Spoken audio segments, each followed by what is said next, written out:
Welcome to High Cheese. It's Friday, April 28th, 2023. So not since Rush Limbaugh has there been a more important person on TV, on the radio, than Tucker Carlson. Now, I'm not equating Tucker with Rush. I think just Rush was one of a kind that no one can touch.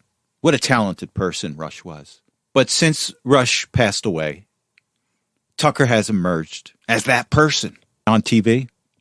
And he got kneecapped by Fox. He got kneecapped by Rupert Murdoch. Tucker was willing to talk about Ukraine, vaccines, the deep state, trans surgery on children. He even talked about UFOs. He was willing to talk about everything. But he was not afraid. That's why. The deep state, the media that we're living with today, they have an agenda. It's copy-paste. You're going to talk about what we want, what corporations want, or you're going to get fired. And Tucker wasn't willing to do that. He was willing to just raise the question. A lot of times he had no opinion. He was just asking a question. But Rupert Murdoch and his liberal offspring kneecapped Tucker. Over 3 million viewers a night Tucker received.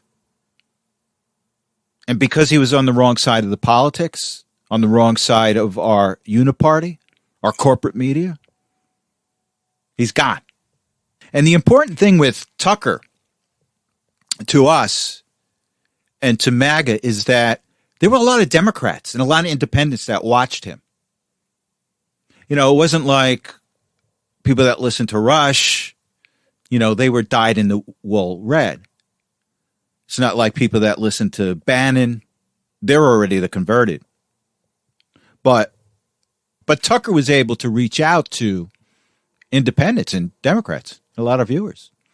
And this is what you want in the upcoming 2024 election. Because the Democrats are going to come out strong. We're going to come out strong. And the difference in the election is going to be the independents and how many independents we can turn. And Tucker was on the cutting edge of turning those independents into red voters. And look, let's talk about Rupert Murdoch for a second at Fox. He's the head of Fox. And he had a bad few weeks.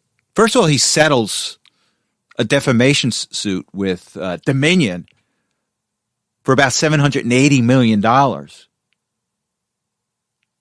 And then he fires Tucker Carlson, his number one guy that brings in the most money. And Fox News loses over $600 million in market capitalization right after Tucker's firing was announced. So what is that? Over $1 billion that Rupert Murdoch has lost in two decisions. And what I've always said, these people are not capitalists. These people are oligarchs. It's not about capitalism to them. It's about retaining power. And they will throw as much money away as they need it to meet their political agenda in order to keep their power. It's because they got plenty of it. So people love to say, the Russian oligarchs, the Ukrainian oligarchs. Well, these are our oligarchs. Bill Gates, Murdoch. And where's our capitalism? Now, it's been reported by Forbes magazine that Fox is still keeping Tucker under contract. Apparently he has about 2 more years of his contract left. And Fox continues to pay him. And because they continue to pay him, he can't do another show until after the election. So isn't that cute timing? Tucker will not be allowed to do a show until after the 2024 election. How shrewd is that? And how anti-Democrat is that? Now, I've heard Tucker has hired attorneys. And quite frankly, I don't know what the attorneys are charged with, but we'll soon find out. So with that said, let's go to a clip. And it's Tucker's first response since being fired. And with this clip, you'll see why Tucker is so dangerous to the deep state, corporate media, the system. So let's go to the clip, and then we'll come back and discuss. And yet at the same time, and this is the amazing thing, the undeniably big topics, the ones that will define our future, get virtually no discussion at all. War, civil liberties, emerging science, demographic change, corporate power, natural resources. When was the last time you heard a legitimate debate about any of those issues? It's been a long time. Debates like that are not permitted in American media. Both political parties and their donors have reached consensus on what benefits them, and they actively collude to shut down any conversation about it. Suddenly, the United States looks very much like a one-party state. That's a depressing realization, but it's not permanent. Our current orthodoxies won't last. They're brain dead. Nobody actually believes them. Hardly anyone's life is improved by them. This moment is too inherently ridiculous to continue, and so it won't. The people in charge know this. That's why they're hysterical and aggressive. They're afraid. They've given up persuasion. They're resorting to force. But it won't work. When honest people say what's true, calmly and without embarrassment, they become powerful. At the same time, the liars who've been trying to silence them shrink, and they become weaker. That's the iron law of the universe. True things prevail. Where can you still find Americans saying true things? There aren't many places left, but there are some, and that's enough. As long as you can hear the words, there is hope. See you soon. Well, did you hear his comment about see you soon? Maybe that's why he hired the attorneys. Maybe he can negotiate getting out of this contract so we can get on to something bigger and better than Fox. And he will. Fox, quite frankly, has been an anchor for him. Now he can expand. Now he can really do what he wants and not worry about phone calls from Murdoch. And the other thing that just came to me, someone had sent me a text on this. I don't want to mention his name. I don't want to get him in trouble. It says here, and it's from Breitbart. And it says here, the insiders are saying that Fox is in a panic over this Tucker Carlson decision because they didn't anticipate the blowback that they're getting. A lot of people are switching from Fox News to Newsmax. Newsmax has had a huge bump up in viewership since Tucker left. Tucker's audience is down 50% since he left. Let me just read some numbers here. It says Fox News viewership at 8 p.m. Eastern Time. Tucker's last show on last Friday, 2.65 million. On Monday, 2.59 million. A lot of people were curious. Tuesday, 1.7 million. Wednesday, 1.33 million. And it's going to go down. And quite frankly, they're panicked at Fox. Again, because they're staffed by people that aren't bright people. Everything's great until it's not. And that's what you get when you got really, really dumb people in important positions, whether it's in corporations, whether it's in institutions, whether it's in government institutions. How could they not think there was going to be blowback by getting rid of Tucker? Only people that are dumb. And you got a lot of dumb people in Fox. And did I mention that 66 million people viewed Tucker's message? 66 million. I think within the first 6 hours that it was released. So like Donald Trump, you're only making Tucker Carlson bigger and stronger. Oh, did I mention that Rupert Murdoch does not want Trump to be president? He's all in for anybody but Trump. I think he was in for DeSantis for a while. He may be in. So that's why you see a lot of spin with DeSantis on Fox. Now, Murdoch also owns the New York Post and the Wall Street Journal. So my recommendation to anyone listening is that read anything from the Post and the Wall Street Journal with a grain of salt because it's biased. It's anti-Trump. And did I recommend that people stop watching Fox? I personally have stopped watching Fox for about a year. Just part of corporate media. It really doesn't have your interests at heart. Now, look, there's a couple of good people on Fox. I think Gutfeld's funny, but you can take it. I don't want it. So we shall see. So it looks like Ford and a couple of other automakers are thinking about doing away with AM radio in their cars. And it recently came out that, for some reason, these automakers are saying, oh, AM radio is not needed. Now, has Ford gone woke? Because they use AM radio to listen to various talk show hosts. And politically, until recently, the unwritten rule was that, well, the conservatives dominate radio, but the liberals dominate TV, which isn't the truth anymore. Conservatives dominate radio. They got a good chunk of TV, and they dominate the internet. But whose brainchild was this at Ford to do away with this? Was there some woke character that knew that a lot of conservatives listened to AM radio? They said, we're going to do away with that. But what they didn't realize is that in times of emergencies, the government uses AM radio to contact people. And this is how shallow these people are that are in these positions. How could they decide to do away with corporate radio? Likely because of some political bent of someone in the bureaucracy, in the corporation bureaucracy at Ford. Let's do away with AM radio. But they don't have the mind or the detail to think, well, what are the repercussions of no AM radio? And it failed to say, that, look, there's an emergency function for AM radio because AM waves spreads wide and particularly at night, it goes a long way. So we'll take a look at what the FCC, the Federal Communications Commission, and FEMA have to say about this.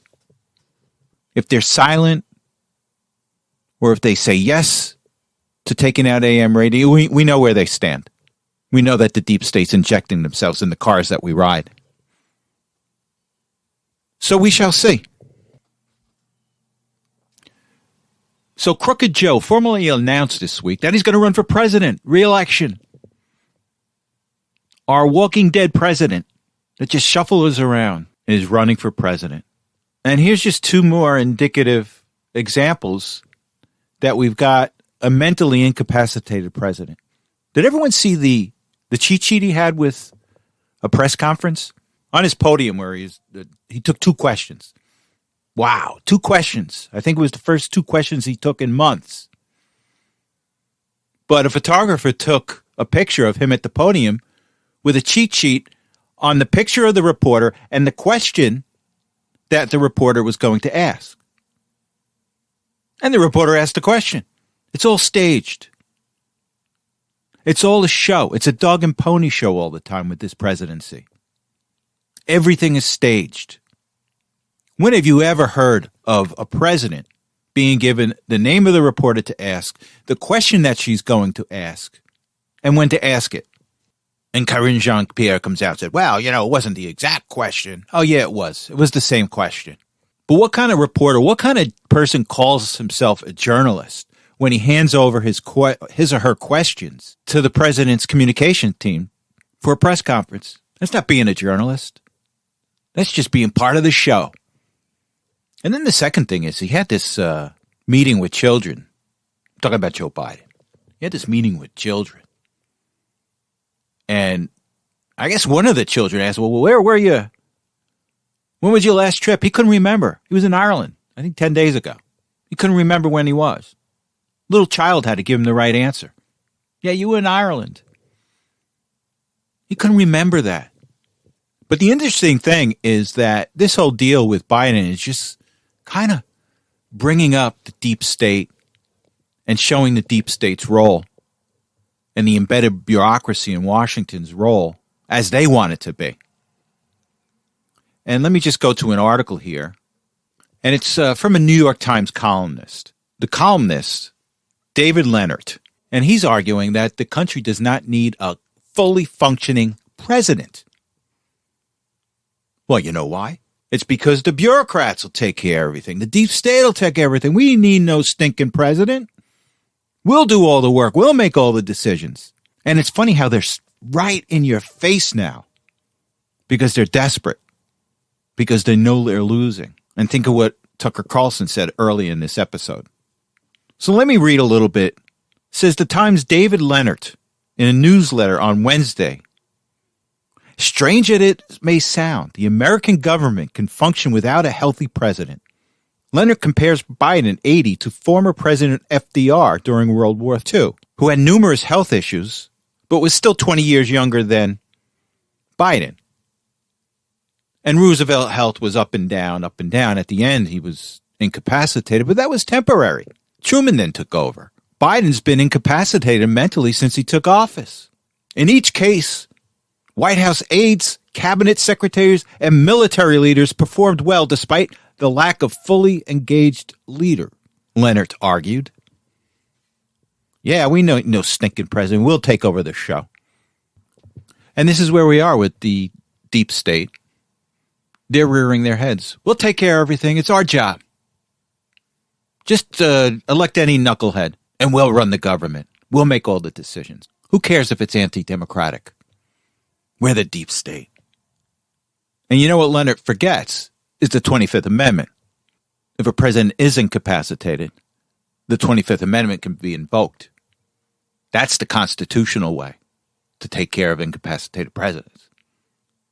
Not to let unelected bureaucrats run the country and make important decisions. But again, these people are not democratic. They're Bolsheviks. Let a small group of people run the country. Unelected people. You want to vote a figurehead in? Vote a figurehead in. But it's us that are going to run the country. And again, I find it funny how they're rearing their head right now. But again, they're desperate. Let's take a look at some polls. This is from today's Real Clear Politics. And let's take a look at April 27th. That's yesterday, Thursday. 2024 Democratic presidential nomination. Fox News.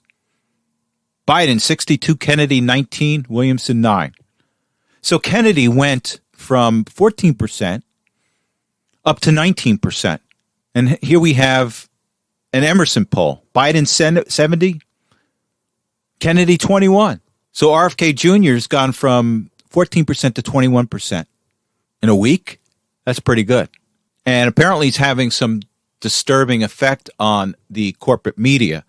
Let me just read a tweet here from Dan Rather. You remember Dan Rather, the CBS News anchor, the CBS News correspondent that was caught faking news a number of years ago?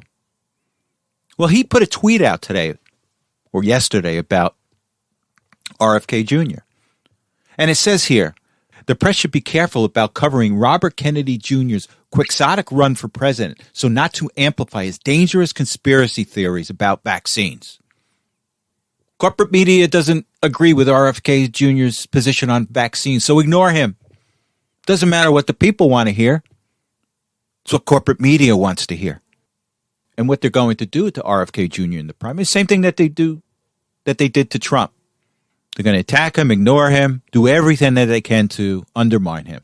So it's going to be really interesting what happened with RFK Jr. Now, the other thing that people are looking at, and I think CNN was talking about this the other day, and it's a precarious situation because of Biden's age. And again, I'm not sure that Biden's going to make it through into the primary or through the primary. And one of the things you have to take a look at from an insider standpoint is what this investigation coming out of Delaware is going to result in Hunter Biden. I think it has to do with gun charge, IRS charges. So my position is take a look at that, and it'll give you a general idea of how the deep state, the insiders, or at least a significant amount of them, feel about Biden's run for president. I got a feeling that if they come down hard on Hunter, it's a signal that they're not happy with Crooked Joe running. But if he gets a slap on the wrist, it's either a push or they're okay with it. So see what happens. Now, I heard a rumor that Hunter's attorneys were meeting with the Department of Justice. Maybe it was to talk about a plea bargain or whatever. But keep your eyes on that. Again, if it's a slap on the wrist, the deep state's with Biden. If it's not, they're not happy with Biden running. Now, the other thing I heard is that, this is going to be about Kamala Harris. Everybody knows that Biden is not going to make it through his second term. So, it's got to be Kamala Harris, which really puts them in a precarious situation. Because I want to go back to the poll here. And it has to do with Trump running against Biden, and it has to do with Trump running against Harris. So let's just take a look at this one poll. This is from April 21st. It's on Real Clear Politics. And it says here that it's a Harvard-Harris poll. And Trump is beating Biden by 5 points, 45-40, while Trump is beating Harris by 10 points, 48-38. So you know that if they run as a team, people are going to have to take a look at Harris because she's most likely going to fill out the presidency if something happens to Joe. So it puts the Democrats in a precarious situation. The only thing that they got going for it right now is that they can pull out a vote. They know how to pull out their vote. Take a look at what happened in Pennsylvania. They elected a stroke victim as senator in Pennsylvania. But again, what happens? This election is going to be won and lost right now. And it's with the operations in the swing states. The Republicans have to do what the Democrats do as far as gathering mail-in votes, reaching out to people for mail-in votes, going after Democrat voters, reach out for them, particularly in urban areas. You have to do this. Republicans have to go into these urban areas in these swing states and reach out. And the question is whether the RNC is going to do it. Because you know what? You got to get your hands dirty. You got to actually do physical work, hard work, grinding work. But my sense with the RNC is, that's below us. We don't want to go out and get out the vote operation. That's below us. Well, guess what? You're there because you're supposed to do that. And again, there better be operations right now. I think in New York City area, I think Curtis Lee, he's a former candidate for mayor in New York on the Republican side. He lost. But I think he's reaching out into Paterson, New Jersey, and opening up a club to reach out to Democratic voters to get Republican voters in. This is what the RNC has to do in all the swing states. Pennsylvania, go into Philly, go into Pittsburgh, Georgia, go into Atlanta, open up clubs, open up organizations. You have to do it now because this is when you make your contacts. This is when you get a structure in place. And this is the RNC's job. So we shall see. Okay, let me give you an update on the debt ceiling. So Speaker McCarthy was able to muster up enough votes to pass a resolution to increase the nation's debt ceiling by $1.5 trillion if Biden and the Democrats are willing to cut $4.5 trillion in expenses. So he got it to pass. And a couple of things I wanted to point out is that in the resolution that cuts $4.5 trillion, there is nothing in there that touches Social Security or Medicare. So if the Democrats start telling you that, they're going to cut Medicare, they're going to cut Social Security, don't believe them. They're lying. They're misleading. So now the resolution goes to the House, and the House is controlled by the Democrats, and its leader is Joe Biden, who sits in the White House. So even though the resolution has to go to the Senate next for their approval, this is really Joe Biden's negotiation because he controls what goes on with the Senate, with the Democratic-controlled Senate.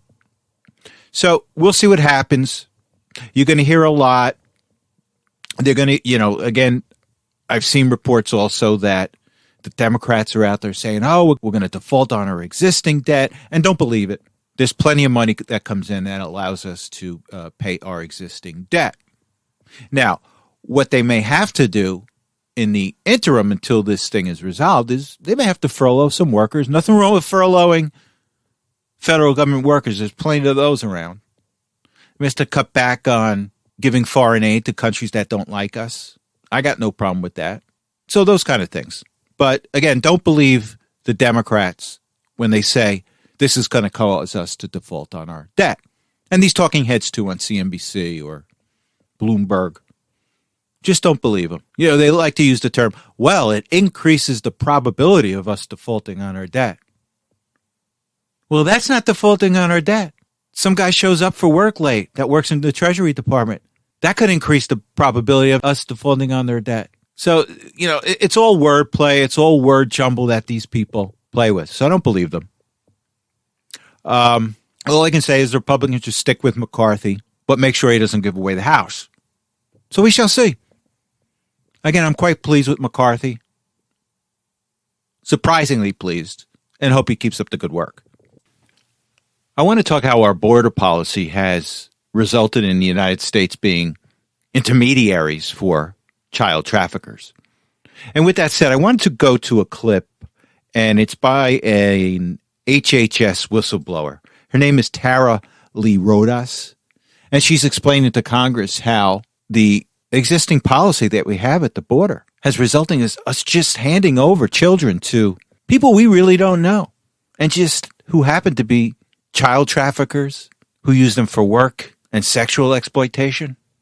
So let's go to the clip, and then we'll come back and discuss. Today, children will work overnight shifts at slaughterhouses, factories, restaurants to pay their debts to smugglers and traffickers. Today, children will be sold for sex. Today, children will call a hotline to report they are being abused, neglected, and trafficked. And we don't know if they're going to get the help they need. For nearly a decade, unaccompanied children have been suffering in the shadows. And I have to confess, I knew nothing about their suffering until 2021, when I volunteered to help the Biden administration with the crisis at the southern border. As part of Operation Artemis, I was deployed to the Pomona Fairplex Emergency Intake Site in California to help HHS, Office of Refugee Resettlement, reunite children with sponsors in the United States. I thought I was going to help place children in loving homes. Instead, I discovered that children are being trafficked through a sophisticated network that begins with recruiting in home country, smuggling to the U.S. border, and ends when ORR delivers a child to a sponsor. Some sponsors are criminals and traffickers and members of transnational criminal organizations. Some sponsors view children as commodities and assets to be used for earning income. This is why we are witnessing an explosion of labor trafficking. Now, whether it's intentional or not, it could be argued that the United States government has become the middleman in a large-scale, multi-billion-dollar child trafficking operation that is run by bad actors seeking to profit off of the lives of children. The first thing that came to my mind when I heard this is, remember when people were going apoplectic when the Trump administration decision to separate children from their parents to confirm that these are in fact actually their parents before they were released together. Remember the Democrats, this is the worst thing you can do. This is terrible. You're so evil, Donald Trump, for having this policy.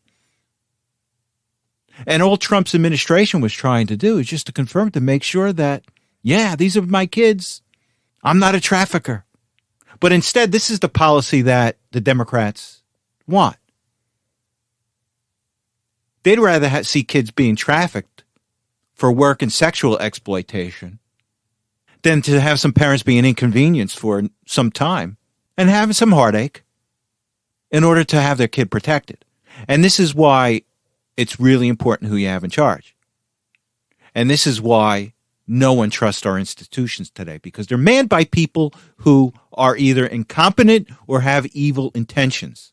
Now, it's gotten to the point where even the New York Times several months ago did an article in their newspaper about children working in factories, slaughterhouses, textile mills, underage kids, and how they get away with it.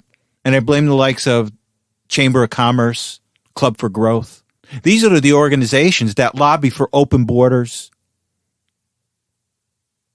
more and more immigration that drives down the price of our existing labor here, because it's for the bottom line. That's what the Chamber of Commerce wants, the bottom line. Keep the kids coming. Cheap labor. Good for our bottom line. Good for Wall Street, because it's all about the bottom line. We don't care where you get your labor. We don't care if they're 15 years old. We don't care if they're 12 years old. as long as they're cheap. And just a reminder about the Chamber of Commerce. If you get a chance, go read Molly Ball's article from Time Magazine. It came out about 2 months after the 2020 election. And it essentially said, yeah, we colluded, we cheated, and this is how we did it. And this is how we beat Donald Trump. And what she outlined, certain powerful organizations like the Chamber of Commerce, Planned Parenthood, Facebook, they essentially colluded and cheated Donald Trump out of the election. And I'm not sure if this is a coincidence, but several months after this article came out by Molly Ball, the president of the Chamber of Commerce quit.